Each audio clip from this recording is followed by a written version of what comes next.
The Halo Season 2 finale is out, and for the people who are fans of this show, this must just be Blue Balls the show. Every episode and this season end on, oh, I wonder what they're going to do next. But then they never fulfill that promise.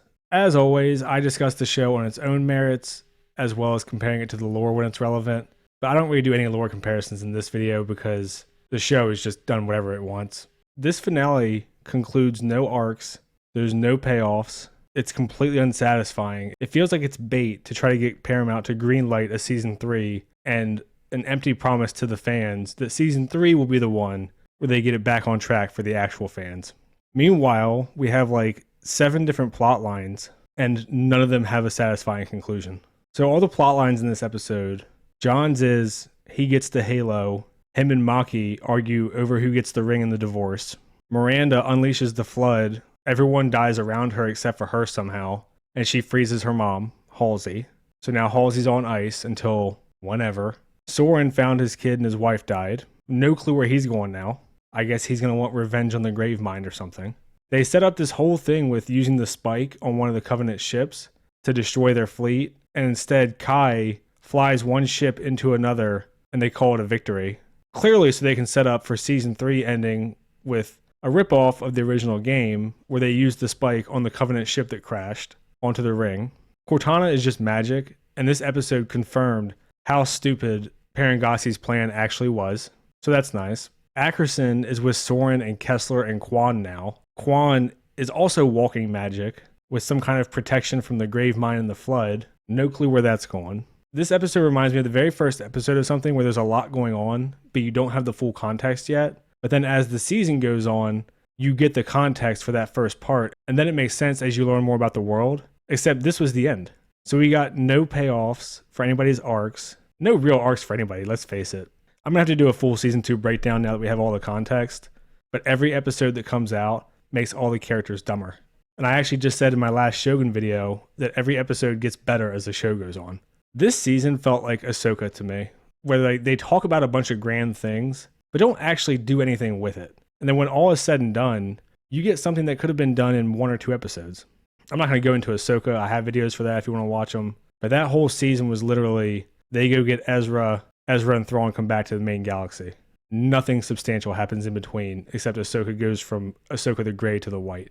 Anyway, as far as Halo, the entire season can be summed up as the Covenant shows up and everyone finds Halo. There was no satisfying character stuff in between. All of the quote-unquote scheming and plotting and whatever kind of didn't mean shit. Perez's arc from like PTSD soldier to Spartan 3, she's just completely open-ended now. I'm sure she's going to be back if there's a season 3. As of the time of me recording this, everything just says it seems like there'll be a season 3, but no one knows. The ratings have been, I would say, good, not great so far. I do videos for those separately if you want to check them out. This whole episode is just, look at all these plot threads that we didn't finish. And now we have like 7 different stories going. So let's just get into it. We start off with Chief talking to someone, and we find out that at the end of the episode, it's the Monitor. And I don't know why they chose this guy's voice for the Monitor. He just sounds like some dude. Every other Monitor in the Halo universe has kind of an eccentric voice and personality. Maybe they couldn't even afford a voice actor at this point. I don't know. And John's just kind of like, what happened down there? And it's all just about destiny and this kind of vague nonsense. We start off with Miranda, and I'll be honest, I actually didn't think the Flood would come into this episode. I thought they would just get teased. But I guess when you turn the Flood into generic zombies because you don't have any money, you can just bring them in whenever. And that's something that I don't know how they're going to do. Like, they're literally just going to make the Flood feral zombies. So Miranda says, oh, these spores are active now. They were inert before. And then we see that one of the women near her is suddenly infected by the spores. And this is another one of those world building things that they just don't give a shit about. Because throughout the episode, we see people infected by the spores, but then we also see people who are like bit or bleeding or something. And then we see like gross gunk coming out of people, nasty shit. But luckily, none of our main characters get infected, except for Halsey, who gets thrown into cryo. And if you're a TV person only, I have no clue what you're thinking at this point. Because the last 2 episodes, they've just dumped in a shitload of stuff with no explanations. Here's an image you can see, just like every other broke-ass generic zombie thing ever, they get the dark blue veins up their neck, and then they're kind of feral. But I don't even really understand the feral thing because they're not like biting people and ripping them apart. They're just kind of crazy. Like, she attacks this guy in the lab. She doesn't try to contaminate him or infect him or anything and make him one of the Flood. If you're a TV show only person, I have no clue what you're thinking at this point. So then we go into the theme song and we get to Perez and the rest of the Spartan 3 is about to do their jump and they get shot and they all boost over to the Covenant ship. I'm not going to be too hard on the visuals because it's a TV show and obviously the budget has been shit this season. But we get a lot of inside the helmet cam. She's just kind of flipping along the whole time. So it shows like space through her vision. So it's all really fast. Of course, the ones that make it are Perez, Kai, and the one who we've seen a couple of times, whose name I can't even be bothered to remember. And then the rest of the Spartan 3s are just kind of red shirts. Yeah, there's not much to say. This scene's fine. They don't really show much. It's kind of all over the place, and there's bodies and debris. Kai obviously navigates smoothly, and the rest of them are just kind of floated out there, which again reinforces how stupid this plan is when you have these super inexperienced soldiers who the mission hinges on, and for some reason they're sending all of them at the Covenant fleet instead of to the Halo ring, even though the whole Covenant fleet and them should be pursuing Makee's ship to the ring. So the only one that they want to send is John, who is supposed to be rogue. And when I say the show gets dumber with each episode, Parangoski says, "Master Chief, do you copy? I'm so glad that you're back with us." When she spent half the season lying about being undercover, having Ackerson gaslight him, and then trying to kill him over and over and over, now she's glad he's back and also thinks that he would work with her. And the whole mission depends on him because there's no one else. How stupid was the best plan to try to kill your best resources over and over and over and lie to them about what's going on and drive them crazy? It's just ridiculous. I'm going to be honest with you. I'm kind of retarded. I don't even know why Chief calls her, because he calls her, listens to her, and then just hangs up and ignores her. And then we get great lines of dialogue where she's like, "You can't save them both." And he's like, "You have no idea what I can do." I mean, he sounds like a petulant child or some kind of shittily written Disney character. We have the walking MacGuffin Quan, who's getting talked to by the old lady, and she's like, "We need to leave," because she can sense that the Gravemind and the Flood are coming. So she's on Soren like, "Hey, we need to find whoever and get the hell out of here." So we see Ackerson gets put in jail because he was being a dick to Parangoski. Kessler and Leia are in jail. I actually don't know how they got put in jail. Like, they walked into the Spartan program fine and she grabbed him. Soren beat a bunch of dudes up. Unless I just memory hold that part of the show, they weren't arrested the last time that we saw them. And they just show up in jail now. Which would be fine if all of them had been arrested. But Halsey and Soren and John, everybody else just walks around the base like they're chilling at their house. And Quan. We see the Flood thing, and she's got a spore coming out of her mouth, and Kessler's trying to talk to her. So we start to see the little spores coming out of her. And this is what I was talking about with the budget. Obviously, they didn't turn her into a combat form. They just have a couple people who have like a random limb pop out of them. And my guess is that if there is a season 3, you'll see a lot of the same shit you saw with this, where you get quick glances. They'll mostly be in the fog or the dark. You won't see a ton of the Flood, unless this series gets a massive financial boost, which I guess we'll see if it even gets renewed first. We go back to Perez and Kai, and then all the other irrelevant Spartan 3s. And for people who've been wanting to grunt all season, they splurged, and you got 2 in this one. Still in the fog, so they're kind of hard to see, and you only see them for about half a second, but they get ambushed, and they're kind of stepping over dead bodies on their way in.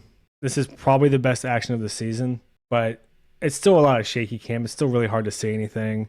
You still get a lot of just seeing them shoot, but not what they're shooting at. It kind of is what it is at this point. Finally, the UNSC fleet shows up, and the Halcyon cruiser gets plasma beamed right away. Yeah, I really don't have much to say about this. Again, it's a lot of fighting in hallways, kind of just quickly flashing all over the place, muzzle flashes. A lot of the red shirts get killed. They still use the elites like fodder, where they just run in with swords straight into assault rifle fire. And obviously the fact that Perez got trained in a week is still apparent, that she's like the best Spartan 3 and only inferior to Kai, and she's helping people and kind of leading the way. She's pretty much Perez Palpatine Skywalker at this point, with how fast she became the best Spartan 3. And John's listening. He can hear everybody just dying, and he's deciding what to do. And they've been setting this up forever that he's going to go save them, so it's not a surprise to anybody. But they do this whole anime montage of him and Perez's moments together, which is really weird after he just blew her off in episode 4. And then since then, they've talked that one time in the locker room where she was like, "I love you, man." And he was like, "No, friend zone, bitch." That's kind of their relationship, is he saved her a couple of times, and then she called him inspiring, and now he's going back for her. Let's just forget about showing Kai in any of these flashbacks, or humans in general, or anything. Perez is the inspiration. So he moved on from Quan motivating him to become a human to Perez motivating him to make the right decision, even though it's not actually the right decision in this situation, given what we know about the circumstances. And John does have a flashback to him and Halsey, but he hates Halsey. So it's really just about him. And he just keeps being like, why me, over and over. And he does a slow motion coin flip. And I'm like 95% sure that this coin is CGI. It's just kind of funny to me. Like, we can't show a grunt all season, but we'll CGI a fucking coin flip. Here's where Parengoski says you can't save them. And he's still pouting, I guess, and going, you have no idea what I can do. And we get like the epic hero music. And him putting on his helmet is a huge deal. Like, it's his superhero costume for the very first time. I think I said in episode 6 that's what they were going to do, is give him like heroic music for putting his helmet on and his suit. And it's so funny to me that this show starts out with John being mad that people think that he's just a Master Chief. And Ackerson's like, without that suit, you're just John. And I said it last week and I'll say it again. The point of that kind of line and arc is to show that he's the same person with or without the suit. But then we had to watch him be a douchebag and get his ass kicked for like half the season until he puts the suit back on. And then he finally wins a fucking fight. I'm not sure what message they were going for there, but pretty sure they butchered it. And Makee is talking to Cortana. Cortana's like, we're not going to make it to the ring. I'm saying you should get an escape pod. Thank God there's an AI to make smart decisions like that quickly. Because the Arbiter and Makee could never know that there's an escape pod on a fucking Covenant ship to take down to the Halo ring, which is their whole goal. And also, why is the Covenant shooting at them? They found Halo for their great journey, which was their whole goal. And presumably they need Makee to activate it. That's why the Covenant took her in as a child. So again, the entire Makee story for this season, I just don't get. Like the whole they want to kill her thing, while they've never shown another option for a blessed one. I mean, typically when you do that, you show that they found another human and that now she's replaceable if she doesn't get shit done. They didn't bother with that. They're just like, oh, we invaded Reach, but not quickly enough. And we got one artifact out of 2 and also a human AI. So we should kill her, even though we don't have another blessed one. It's all just nonsense. Makee asks if John's going to come, and Cortana's like, I don't know. And then Makee's like, your loyalty is annoying to me. And this is why I said that Admiral Parengoski's plan was so stupid, and the show didn't bother to explain anything again. Makee takes Cortana's chip and stomps on it, and Cortana only exists in the Covenant ship systems, which, fine, she's in their systems.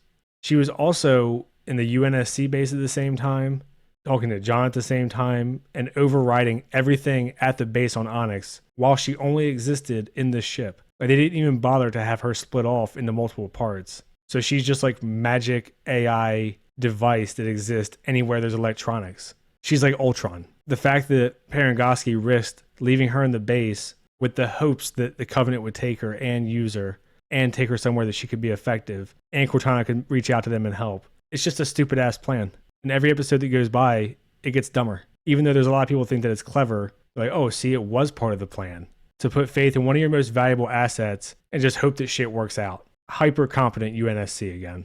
This part's really funny to me too. The Spartan 3s are attacking and Kai shoots her pistol and keeps clicking it and she's like, shit, I'm out. They have ammo counters in their helmets. We saw it last season. Anyway, her and Perez and the other Spartans just run out of ammo, as all good Spartans do on a really important mission. Like, they know they're invading a Covenant ship, just run out of ammo. I mean, it happens in the Halo games because it's a game. That's part of the dynamics of a video game. You can't just have infinite ammo for a rocket launcher or whatever. But for a show, it just makes them seem ill-prepared and stupid. They use that as an excuse to have Kai pick up a carbine rifle. Perez picks up a needler, even though she's hit. And they keep mowing down the fodder of the elites. And Perez Palpatine Skywalker is getting dragged by Kai, who should be able to carry her at like full speed, even though they make it look super slow in this. And she gets to double-wield needlers and just unload on people. So she gets like the cool badass moment. So she gets her moment. She's been shot. Kai, wielding the spike for the first time in her life, moves dramatically slowly, like she's afraid to pop the Covenant ship's cherry. And thank God that she was going to be gentle, because this gives the Master Chief enough time to show up and start killing a bunch of elites in the hallway. So she doesn't need to give up just yet and sacrifice everybody. And I've been dumping all over the show, so here's something positive. This little 15-20 seconds of choreography was nice. And it's good to see Chief finally killing a bunch of shit and looking cool. And he actually wears his fucking armor. Unbelievable. The balls on this show. Chief takes everyone except for Kai. Kai says, I'm right behind you. Obviously staying behind to sacrifice herself. The Chief came in, saved his girl Perez. He's about to save Cortana in a minute. And then he's going to have his harem on Halo so that they can repopulate it. They also have a conversation here that I hate where Kai says Spartans never die, but they do, don't they? Because she says we're the last of our kind. We all understand what that means. She means Spartans, and we understand that they actually die. So she just keeps expositing for anybody who's too dumb to get the point, I guess. Which maybe they need to, based on the fact that this show still has an audience. I don't know. Quan and Soren are trying to find Kessler, Layara, and get out. And they can see all these people that are just not moving. And this is what I was talking about with the spreading of the flood, is clearly it spreads by spores. Because these people are all not wounded, they're just standing there frozen. And then once they get by, they all wake up and start chasing after them. For anyone who's excited for the next season, if the show gets to season 3, the flood will be reduced to generic zombies because that's all they can afford. So the lady that was infected decides that she wants to try to get into a hentai. And Ackerson takes the guard's gun who's not moving and shoots her. And then when he tries to shoot the guard, he's out of bullets. Yeah, I mean, I think this is the extent of what they can probably afford because we see this a couple times. I do not anticipate the flood being a big thing for an entire season, at least on screen. And we get more hilarious physics here, where Makee's ship that she left was continuing toward Halo and getting sucked onto the ring by its gravity. And John flies from where the fleet was all the way to that ship and catches it just using his little thrusters, which is wonderful. But he's talking to Parangoski. She's like, why is he going to an empty ship? And John's going for Cortana. And again, all of this relationship shit would have worked so much better if he didn't hate her last season. And then they didn't even talk for like 3/4 of this season. It just makes it seem really abrupt, like he came out of nowhere. But he's going back for onto the crashing ship so that that one can replace the Pillar of Autumn to blow up the ring next season if it gets made. And Halsey, instead of telling him to go to the ring, tells him how to board the ship in the best spot. And Parangoski's salty. Oh yeah, and Halsey's in the command center now. No clue what her arc was this season, where she started out being psychologically tortured in prison, left for dead, and just wandering around the base on Onyx at will. And now she's giving commands in the command center. And they even pointed out where Miranda's like, are you under arrest? And Halsey just says, I don't know. She might as well have looked right at the screen and said, the writers couldn't think of a way out of this, so please just ignore it. Jesus. I mean, just throw some handcuffs on her. Have her give a stupid order and Parangoski slap her. Do something. Not just, oh, well, we ran out of time because we wanted to have a lot of drama in the first 5 episodes. Please overlook stupidity. And then we go back to this little mockumentary interview that Guilty Spark or whatever monitor this is doing. And he's like questioning John's decision making. And John's like, yeah, I get that sometimes. As if he's not supposed to be a renowned warrior that an entire galaxy of humans looks up to. I mean, give me a break. I think Pablo just wants to be an edgelord. Cortana says there's no way we survive this. And she's counting down to their death. And good old Jimmy Rings says, Cortana, I've read the script. So he's good to go. He just survives a Covenant ship crashing. And he's aware of his own plot armor. Wonderful. And the fact that he punches the ship and now Cortana's in his suit is also just hilarious. This is why I said she's just magic in this show. Because last season they injected him straight into the brain, which I thought was questionable. This season they were able to somehow suck her out, and then she can just transfer all over the place over interstellar Skype. She can just go wherever she wants. So they crash. Obviously he survives. I don't even know what to say about this stupidity. Quan and Soren show up when Ackerson, Kessler, and Layara are all hiding in their cells, and they shoot the shit out of the guy. And this is what I was talking about with the contagion shit again, is I have no clue how the shit spreads. If we saw a whole hallway full of people that just had it, and now they're walking around them and shooting them and hanging out with them, nothing. If they had just thrown on a breather mask or something, you could say, okay, well, fine. But they didn't even do that. They just don't give a shit. And because they don't know what to do with Ackerson, and he saved Layara and Kessler, Soren's like, come on, join the team. We lost Halsey, so we'll bring you along. I have no clue what they're doing with Ackerson now. They seem like they wanted to give him a redemption arc, but they started him off as way too much of a dick. He's just kind of there. As Chief does, he survives the crash and takes off his helmet. And then he's looking around the Halo, Cortana's rambling, and they rip off the Halo Infinite shot to pretend like they give a fuck about the actual fans again, to see if they can bait them in for one more season. Cortana starts talking about Destiny again, and luckily, Chief knew where his girlfriend was, which happens to be like 2 kilometers from where he landed on this big-ass ring. So thank God his crashing ship landed right next to the place that he needed to be. And he woke up and could just jog right over, while Cortana rambles about prophecy from Makee and whatever. It's all this stuff with Destiny that they keep trying to include. and fate. Perez wakes up and she's watching Kai about to sacrifice herself. I'm not sure why all the Spartan 3s are just hanging out watching this instead of retreating to get away from the explosion. But this is kind of the end of her story too, which is hilarious. Again, just completely open-ended. Like her journey was comms officer, PTSD on Reach, a week in the Spartan 3 program, and help Kai get to the command center. And now she's just chilling as a Spartan 3. Wonderful. Kai blows herself up. She's probably not dead anyway. And somehow blowing up these two ships turns the entire battle around. I don't know. I can't even explain it. They share like a little explosion on this thing and it takes out a chunk of their ships. And everybody celebrates like they're at fucking NASA and we just landed on the moon for the first time. Why didn't they use the spike and have the Spartan 3s run? Don't know.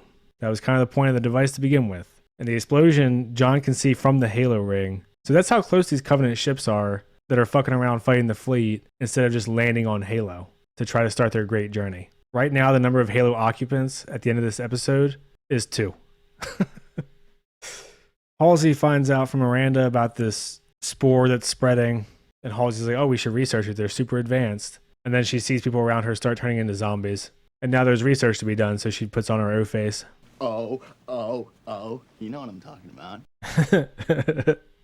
This show is so fucking weird. Like, they just showed a spore coming out of some chick's eyeball, but then Parangoski is supposed to be getting attacked. But they're all just kind of standing there dry humping her. And Parangoski's like, well, what the hell is this? And then she dies. And Halsey's like, oh, see you guys. And then locks the lab closed. A really weird death for Parangoski. Maybe she was too expensive to get on for a season 3 if they're planning on it. I don't know. And also the fact that they couldn't even be bothered to have them like rip her apart or infect her. Yeah, I mean, it's just hilarious. Ackerson leads Soren, Quan, Leera, and Kessler out. They run through some parking garage that's filled with the Flood, which are essentially just zombies. Quan runs out of ammo from her and Soren mowing them down, and she's surrounded, and the old lady shows up and explains that all of her ancestors are in her, and the grave mind wants her submission, and she's holding the Flood back somehow. It's just all this mystical bullshit that there's no coherency to. And I have no idea why the grave mind would want Quan. She's just a 17-year-old kid with no real abilities outside of being a MacGuffin. Fuck it, whatever. The old lady holds them back long enough, and Quan just walks away. She's even more magical than Cortana. Halsey gets the Miranda keys. Halsey's infected. She freezes. Keys tosses her in cryo. I guess we'll get to watch her do more research in season 3. I wouldn't even be surprised if they just cure the Flood, since they're on Onyx now, and Miranda's the one who cures it and saves the day. So I guess we'll get to watch her do more research next season, which is what everyone desires in their Halo show. Leera also uses the go-ahead line with Kessler, and then locks herself off because she's infected. So she dies, and I guess this would be emotional if she wasn't an insufferable cunt all season. The actors do fine, Soren's fine. I just don't care about her. She's annoying as shit. Maybe Chief can share one of his women and he can get over it. So, presumably she's dead. Who the hell knows? But they all leave. They're all sad. John casually strolls up to the Arbiter and Makee. He says he's going to kill him this time, as he should have done the previous 2 times they had him dead to rights, which people will try to say was important that he didn't for some reason. Give me a fucking break. The fight's decent enough. They fight with the swords a bunch. The only real issue I have is that this does like the typical movie thing where the Arbiter has multiple chances to kill him and then just backhands him. Like he gives him a pimp slap instead of just stabbing him. Yeah, it's fine. Whatever. I don't know if this was worth waiting 8 episodes for, but it is alright. This is what I'm talking about. If you can see that little black thing to his left, he throws away his sword to punch John instead of just stabbing him in the face. That's the kind of stupid shit I'm talking about. So he punches John a bunch. John gets up, beats him up. He wins. Oh yeah, this was funny too. He literally beats the shit out of him and then just walks away so that John can stand up and regroup himself. Again, instead of just cutting his fucking head off and being done with it. I bet if you go through and count, it's got to be close to like 10 times that someone literally just lets John live when they say they want to kill him this season. It's wild to me that people are defending this just because Chief put his helmet on and they showed some zombies they called the Flood. So John punches the shit out of the Arbiter. He lets him and Makee have a little moment. And the Arbiter wants to die honorably. And John's like, I know we can. And then stabs him. Huzzah. And for some reason, he doesn't kill Makee here, even though she's repeatedly made her intent with the ring clear. And she's just a human woman. Anything to drag the story out, I guess. Soren, Ackerson, and Kessler fly off with Quan. Kessler's sad because his mom's gone and monsters are real. And this is the most pointless arc maybe in the series, and that is astonishing. Miranda freezes Halsey, and presumably she's surrounded by the flood. So, yeah, I guess she'll cure it at some point. In more of this show's world-building glory, Kai's armor is completely fine. So, I guess she'll be back too if they can get her. And her sacrifice was just theater. Kind of seems like where it's going. Makee tells John right to his face that they need to activate it and just start over and everything will be clean. And she says that's what the ring is for. Again, like I said, he just lets her walk off. I guess he thinks that he can fix her. We see some UNSC ships coming in through the clouds. Makee says there's so much you don't know. And she says I'm a demon too. And the mark of shame, I guess, was branded so deeply onto her that it's also etched onto her armor. Or she took the time while the ship was crashing to draw that on there. Either way, she looks like knockoff Trinity. And she's wearing like the 6-inch heels too. And John says another line here that sounds like it's directed at the fans, even though the fans should be directing it at the showrunners. The monitor asks him why he fights, and he says they took my image, bent it to their purposes. I want to take it back. And we end with this mockumentary thing they're doing, seeming like Guilty Spark is interviewing them to determine who to help between him and Makee. And that's where the season ends. So like I said, this one is just opening up a million new plot threads without a satisfactory ending to any of the plot threads from this season. Like, they haven't set up or paid off anything effectively this season.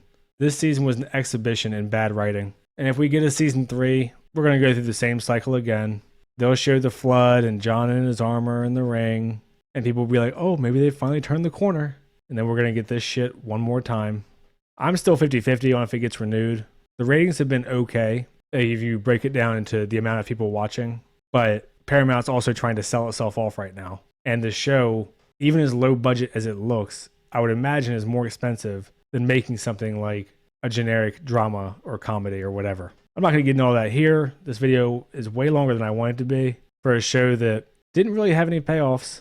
Just opened up a mystery box and dumped it all over the floor in the hopes that people will stick around. I see all the people that like the show gushing over it. I'm not sure what. We got a couple middling action scenes. I'm not going to praise the show for that when it took 8 episodes to get a little bit of decent action. Even if this show does get renewed, if it actually hasn't been started yet, as far as the script writing and all that, it won't come out until 2026 at the absolute earliest, maybe 2027. That's it for me for this one. I'm going to do a full season review. I might go through the book Fall of Reach again, just to talk about what the show could have been. Well, if you made it through this whole video and you've been watching my videos this season, thanks. If you've watched the show and watched this video, just comment and let me know what you thought. I try to respond to all the comments that aren't just insults. Like and subscribe and all that. Thanks. See ya.